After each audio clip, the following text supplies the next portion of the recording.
Have you ever wondered how vintage and local culture can shape the future of a city? Krystyl Baldwin, owner of San Francisco Vintage, joins us today to share how her platform is preserving the city's creative identity, connecting small businesses and artists, and using innovative projects like SF Vintage Maps to keep local commerce thriving. Welcome, Krystyl, to Live in the Bay. Thank you for having me. Yes, tell me about San Francisco Vintage.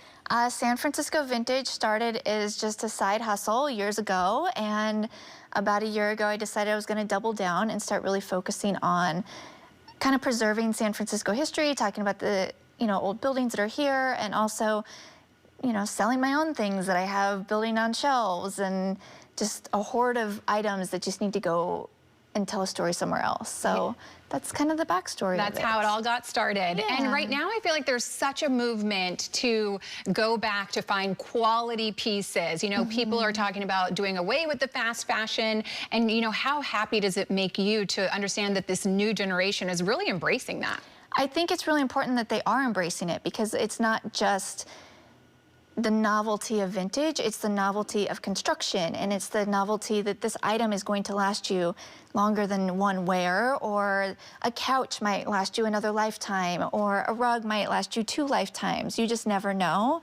And so I think it's so important to carry those stories of those items further down the line as well. Yeah, something that you say is vintage isn't just clothing. It is so much more than that. Yes. What do you mean by that? Vintage in its own sense is anything that is aged anywhere between like 20 to 100 years, and anything over 100 years is an antique. That's sort of shifting a little bit with what you and I would have considered something an antique is now considered vintage. The times are changing.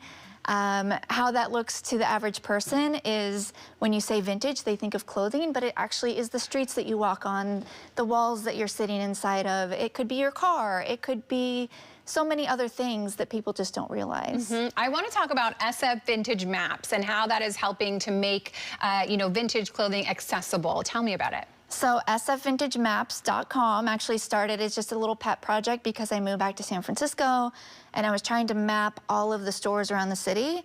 And then I realized I'm not the only one that's trying to find where everybody is. And there's also not just clothing stores on there. There are antique stores. There are flea markets that are listed on there as well. So you kind of just know where to go in each neighborhood. And it also kind of highlights the stores that are off the beaten path that you wouldn't otherwise know about. Yeah. How would you say that your style has kind of curated and developed over the years? This has always been me. So if anybody knows me, they'll know, yeah, that's Krystyl. I'm bright colors all the time. It's not because I feel a certain way, I just am gravitating towards those colors. I think in general, people kind of gravitate towards things that bring them joy. And so these colors just bring me joy. But I really am always looking when I go shopping for something that's going to match everything in my wardrobe. And I tend to just gravitate towards jewel tones, really. Yeah, well, it's beautiful. I love your outfit. I think you. It is just so positive, such great vibes. Thank you. For anyone who has never gone thrifting, believe it or not, what would you tell them to encourage them to go thrifting, visit these vintage stores, and just what they'll find there? There's a difference between going thrifting and going to a vintage shop. A lot of vintage shops are curated by that someone's personal style or their vision. When you go to a thrift store, it is everybody in your neighborhood's donations that have been given to that store. If you're going to a thrift store, you need to be patient because you're going to be digging through shelves to find the thing that you like, digging through clothes. If you go to a vintage store, also be patient because you just never know. There might be something on the shelves that is really going to gravitate towards you. And how are you helping? I know it's so important to you to support other small businesses. How are you helping with that? So with the SF Vintage Maps, the whole goal is to shine light on those businesses that people didn't know about, with the stores that are off the beaten path that people weren't aware of. There's one store in particular that's downtown that they're listed as an antique store. I had no idea that they even existed. And they had actually reached out to me asking if they could be put on the map. And when I put them on there, it just kind of, the lights in my head just kind of went off of like, oh, people don't realize that they exist because they're listed as antique. And right now, because of the demographic of people that are shopping is younger and, trying to keep up with the trends, they're searching for the word vintage.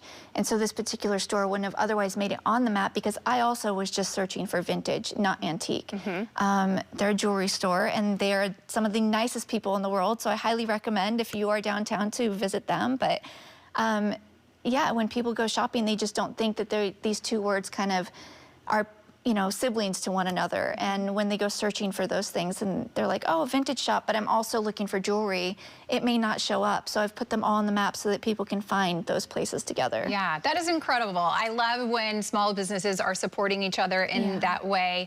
I was shopping recently, and as I went into one store, someone, I was in a different city, and so the store owner was saying, oh, you got to go check this other shop out. And the next one said, you got to go check this other shop out. So that is just amazing. How can people find you and come and shop with you and just enjoy all that you have to offer, and also everyone that you've put on the map? Yeah, I'm at sanfranciscovintage.com or San Francisco Vintage on Instagram.